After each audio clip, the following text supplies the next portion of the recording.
May estudyanteng pumasok sa eskwela sakay ng isang super advanced na fighter jet. Maliit na bagay lang na magulantang ang buong eskwelahan. Pero ang lumipad-lipad na may dalang bombang nuklear. At mag-isang guluhin ang buong aircraft carrier battle group ng mga kano. Ibang usapan na yun. Kaya naman, agad na nagpadala ang mga kano ng isang secret unit ng Delta Force ng gabing yun. Pumasok sila ng palihim sa Dragon Country para imbestigahan ng impormasyon tungkol sa fighter jet. Pero ang nadiskubre nila, ang gumawa pala ng jet na to, ay isang machine shop lang pala sa isang probinsya sa Dragon Country. Isang araw, habang nagkakalikot ako ng makina sa shop, biglang tumawag ang dati kong kaklase sa high school na si Jingoy. Tol, nabalitaan kong nag-drop out ka na raw at umuwi sa probinsya para magtayo ng machine shop. Pwede mo ba akong gawa ng isang model aircraft para sa isang contest? Nang marinig kong may trabaho, bigla akong ginanahan. Agad akong tumango at pumayag. Sige ba, anong klaseng style ba ang gusto mo? Wala namang masyadong requirement, basta lumilipad. Pero ang pinaka-importante, dapat astig para makapagpasikat ako ng husto. Pagkasabi nun, nagpadala si Jingoy ng ilang reference photos. Pagbukas ko, natigilan ako. Grabe, puro concept art ng mga pinakamatitinding fighter jet mula sa iba't ibang bansa. Yung iba, screenshot pa mula sa mga sci-fi na pelikula. Huminga ako ng malalim at sinabi, sige, gaano kalaki? At magkano ang budget? Mas malaki, mas maganda. At unlimited ang budget. Alam mo namang hindi problema sa akin ang pera, tol. Mamaya, is-send ko sa'yo ang credit card number ko, gastusin mo kung magkanong kailangan mo. Basta matapos mo bago mag-Lunes sa susunod na linggo, ayos na. Napangiwi na lang ako, ang yabang talaga ng isang to, tulad ng dati. Agad ko siyang sinagot ng buong kumpiyansa. Sige, yang sinabi mo, sapat na yan. Gagawan kita ng isang pasabog. Malalaglag ang panga ng lahat. Pagkababa ng telepono, nagpadala ako ng design command sa Chanyu system. Ilang minuto lang ang lumipas, may narinig akong ting. Disenyo ng Ghost Fighter Jet, kumpleto na. Structural data, ini-import sa super machine ng platform. Impormasyon ng full band phased array radar, ini-import. Impormasyon ng all direct ional vector thrust engine, ini-import. Matapos ma-import ang lahat ng data, kinuha ko ang cellphone ko at sinimulang tawagan ng iba't ibang supplier. Para ihanda ang lahat ng materyales na kailangan sa paggawa. Kinaumagahan, pagdating ko sa machine shop sakay ng maliit kong scooter. May ilang malalaking truck na ng materyales na nakaparada sa labas. Dali-dali kong binuksan ang gate ng pabrika. Tinawag ko ang mga tao para simulan na ang pagdiskarga. Nang may handa na ang lahat ng materyales, lumapit ako sa harap ng Chanyu Super Processing Platform. Binigay ko ang utos para magsimula. Sa isang iglap, humandar na ang Super Processing Platform. Ang maliliksi at flexible na mga robotic arm ay nagsimulang magmanipula ng iba't ibang pyesa para sa pagputol at pagpindot. Ang bawat hakbang ay maayos at organisado. Sa wakas, pagsapit ng dapit hapon, ang unang malaking component, ang omnidirectional vector engine, ay sa wakas natapos na rin. Habang tinitingnan ko ang mahigit 4 na metrong haba ng makina sa aking harapan. Kitang-kita sa mga mata ko ang pananabik. Madalas kasi, puro maliliit na bagay lang ang nagagawa ko sa baryo. Sa wakas, makakagawa na rin ako ng isang bagay na mas exciting. Sa mga sumunod na araw, walang tigil ang ingay ng mga makina sa pabrika.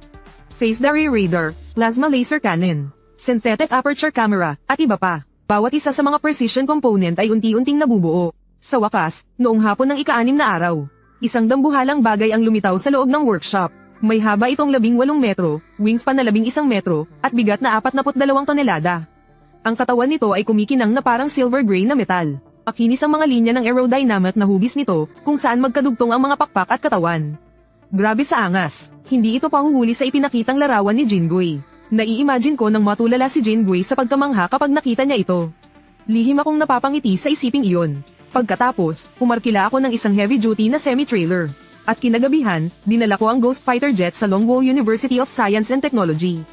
Nang tingnan ko ang oras, 1:00 na ng madaling araw. Nag-text ako kay Jingoy bago ako nagmaneho pa uwi ng gabing iyon.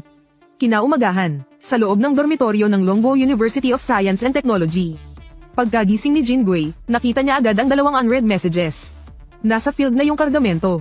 Ang startup password ay 88. Kumunat ang noo ni Jingoy at bumulong sa sarili. Isang model airplane lang, kailangan pa talaga ng startup password. Ang seryoso naman talaga ni Kuya Hui. Ang isa namang mensahe ay galing sa bangko. Ginoong Jin, ang iyong credit card na nagtatapos sa 7788 ay naubos na ang credit limit. Mangyaring magbayad sa lalong madaling panahon. Salamat. Natigilan si Jingoy ng isang saglit, pagkatapos ay bigla siyang napatalon. Putanjay na, Brother Hui, anong ginawa mo? 10 milyong credit limit yun, Agad-agad na tumawag si Jingoy. Pero ilang beses nagring ang telepono, walang sumasagot. Nagngalit sa galit si Jingoy. Nagbihis siya at kumari pa ng takbo papunta sa field. Gusto niyang makita kung anong itsura ng 10 milyong model airplane na yun. Sa mga oras na ito, marami ng tao ang nagtipon-tipon sa field. Ang mga estudyante ay nahati sa iba't ibang grupo, 3 hanggang 5 bawat isa. Lahat sila ay inaayos ang kani-kanilang mga model airplane. Mabilis na lumusat si Jin Gui sa mga tao. Naghanap siya sa paligid pero kahit anino ng model airplane ay wala siyang makita. Sa sandaling iyon, tumakbo palapit sa kanya ang mga katim niyang sina Zhang Biao at Li Chen. Young Master Jin, nasaan na yung gamit? Di ba sabi mo, ikaw na ang bahala sa model airplane ng grupo natin? At saka, sinabi kong walang limitasyon. Tapos minax out mo agad yung card ko, ha? Mag-reply ka agad. Nagmamadali ako. Gago ka, wag mong sabihing tinakbuhan mo na yung pera. Habang nag-aalalang nagtatatalon si Jin Gui, nagsimula na rin ang kompetisyon ng mga model airplane. Naging abala ang bawat grupo. Inihanay nila ang bawat model airplane sa runway. Iba't iba ang disenyo ng mga model airplane. Mayroong mga fighter jet at transport plane. At mayroon ding mga early warning aircraft na may malaking plato sa ibabaw.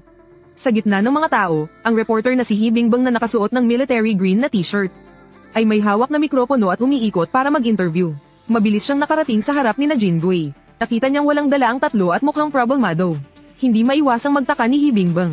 Mga estudyante, nasaan ang model airplane ninyo? Napayuko silang tatlo na para bang gusto na lang nilang magpalamon sa lupa. May isang tao sa tabi nila na nangasar. Ang grupo nila, stealth fighter ang gamit, invisible sa paningin. Hahaha, nagtawanan ng mga estudyanteng kalahok sa kompetisyon. Nakasimangot na nakatitig si Jin Gui sa kanyang cellphone. Lin Hui, hayop ka, pinahamak mo talaga ako. Umaasa pa naman akong makapagpasikat. Ayan na, bistado na ang kalokohan ko. Habang nawawalan na ng pag-asa si Jin Gui, biglang umilo ang cellphone sa kamay niya at may tumawag. Nang makita kung sino ang tumatawag, halos maiyak na si Jin Gui. Lin Hui, Lintek, nasaan na yung gamit ko? Young Master Jin, yung mga mata mo ba ay ginagamit mo pang hinga? Hindi mo ba nakikita yung ganong kalaking bagay? Isang salita ko lang, natameme si Jin Gui. Muli niyang pinagmasdan ang buong field. Maliban sa isang dambuhalang bagay na nababalot sa lonang hindi tinatablan ng ulan. Wala naman siyang ibang nakitang model airplane. Pero biglang may pumasok sa isip ni Jin Gui. Bigla siyang may naalala. Utep, Lin Hui, huwag mong sabihin ang tinutukoy mo ay yung bagay sa gitna na nababalot ng lona. Oo, di ba sabi mo, mas malaki, mas maganda. Sige na, bahala ka nang tumingin sa iba pa. Naputol ang tawag. Napalunok si Jin Gui habang nakatitig sa dambuhalang bagay sa gitna ng field. Nakita na niya ang bagay na yan pagdating pa lang niya. Nakala pa niyang props lang yun na inihanda ng eskwelahan para sa kompetisyon. Na kung anong bagay, hindi niya kailanman inisip na yun pala ang kanyang model airplane. Nang matauhan, agad na tumakbo si Jin Gui papunta sa field. Sumunod naman sa kanya sina Zhang Biao at Li Chen. Pati si He Bingbang kasama ang kanyang cameraman ay sumunod din. Sinasabi ng kutob niya na maaaring may malaking balita sa ilalim ng lona. Tuwang-tuwang tumakbo si Jin Gui sa ilalim ng model airplane. Kinaligan niya ang tali at hinayla ito ng malakas. Sa isang lagapak, bumagsak ang lona. Isang dambuhalang kulay silver gray ang biglang lumitaw sa harap ng lahat. Ang nangingibabaw nitong presensya ay parang bahaghari na tumatagos sa araw, paakyat sa kalangitan.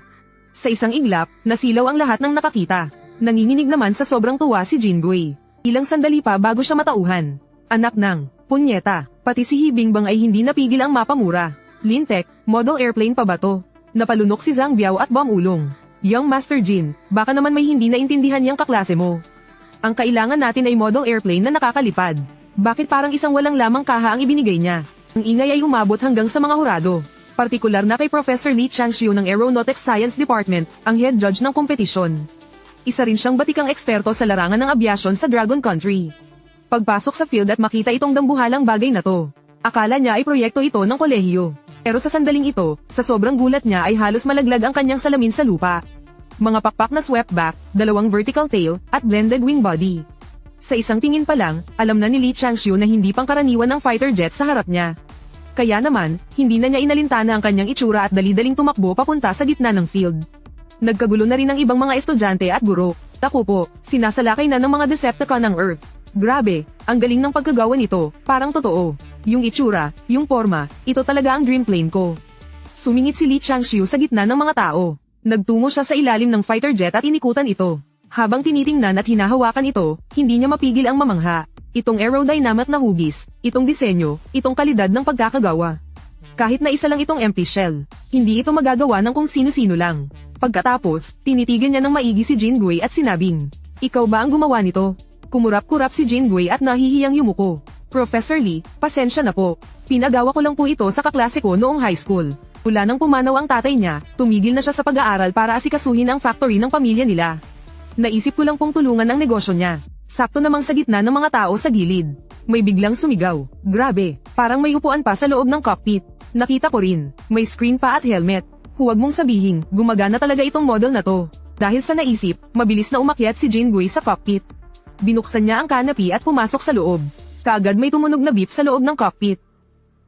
Please enter startup password. Agad na pinindot ni Jinggui ang 8 numero 8. Pagkatapos, may narinig siyang umugang. Bahagyang yumanig ang dambuhalang katawan ng eroplano. Nagsimulang kumislap-kislap ang mga pula at berdeng indicator light sa loob ng cockpit. Power Propulsion System Module, loading. Full Frequency Phased Array Radar System Module, loading. Weapons System Module, loading. Nagulat ang lahat ng mga guro at estudyanteng nakapaligid. Wow, ang galing naman manakat ng empty shell na ito. Oo nga, ang ganda ng pagkagawa ng sound effects, ha?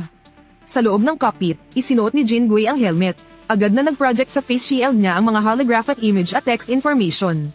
Bahagyang natigilan si Jinggui at tinitigan itong mabuti. Ang outline ng imahe ay ang mismong field sa harap ng eroplano. Pati na rin ang ilang mga gusali ng eskwelahan. Bumilis ang tibok ng puso ni Jinggui. Pakiramdam niya, parang napasok siya sa isang malaking gulo. Pero bago pa man siya makapag-isip ng husto, muling tumunog ang isang notification. Sub-modules loaded. All systems normal. Tap-off preparation complete. Biglang nanlaki ang mga mata ni Jinggui. Tap-off. Hindi kaya, totoo to. Sa sumunod na segundo, ang imahe ng field at mga gusali ng eskwelahan sa kanyang face shield ay naging pula lahat, at walang tigil na kumikislap bilang babala. May harang sa daanan sa unahan. Automatikong lilipat sa angkop na lugar para sa tap-off. Natulala si Jinggui. Naramdaman niyang nagsimula ng gumalaw ang dambuhalang katawan ng eroplano. Kasabay nito, isang pamilyar na tunog ng paalala ang narinig ng lahat.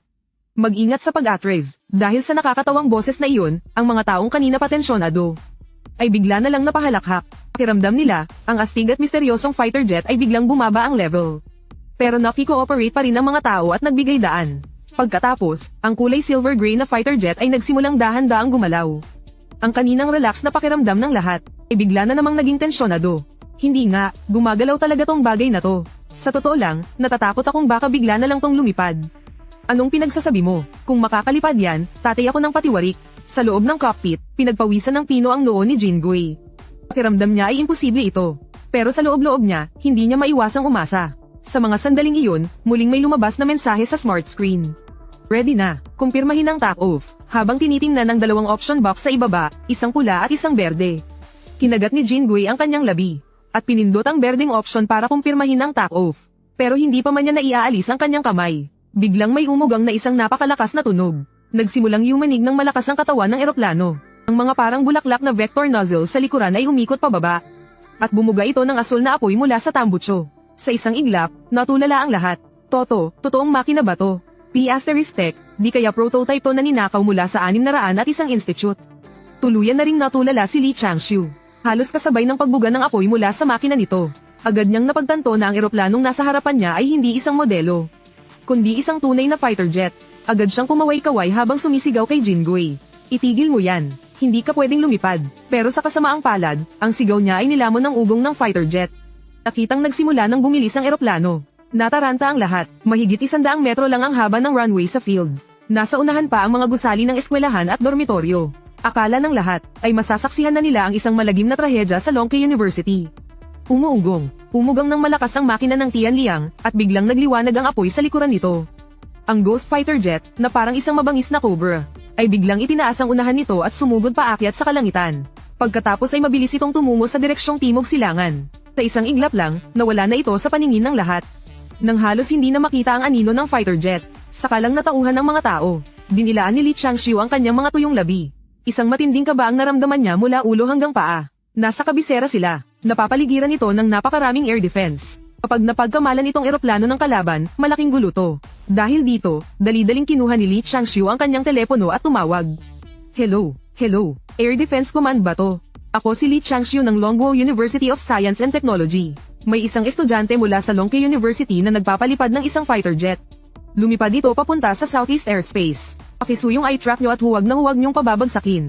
Ang duty officer ng Air Defense, si Jibo, ay graduate din pala ng Longhai University. Kahit na nagulat siya sa sinabi ni Li Changshu, mas mahalaga ngayon na mahanap ang fighter jet na iyon. Pero nang tumingin siya sa early warning radar screen, natigilan siya. Professor Lee, sigurado po ba kayo na sa Timog Silangan? Wala kaming nakikitang kahit anong target dito. Pero kasasabi niya pa lang. Narinig niya ang isang malakas na ugong mula sa labas ng bintana. Tumayo si Jibo at sumilip sa bintana. Isang silver gray na fighter jet ang dumaan ng mabilis at mababa. Hila-hila ng buntot nito ang isang ulap na hugis kono. Agad na natigilan at namangha si Jibo. Iyon pa naman ang pinakamakabagong S-band phased array radar ng Dragon Country. Kahit ang F-22 nanograms America ay hindi makapagtatago rito. Pero ngayon, may isa na lumipad mismo sa harap ng kanyang mga mata.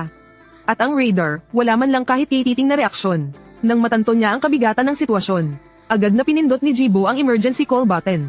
Pansin ng lahat ng unit. Isang model fighter jet ang pumasok sa Southeast Airspace. Harangin ng Air Force. Pagkalipas ng ilang sandali sa paliparan sa timog ng kabisera, isang 120 Whalong fighter jet ang humagibis paakyat sa himpapawid.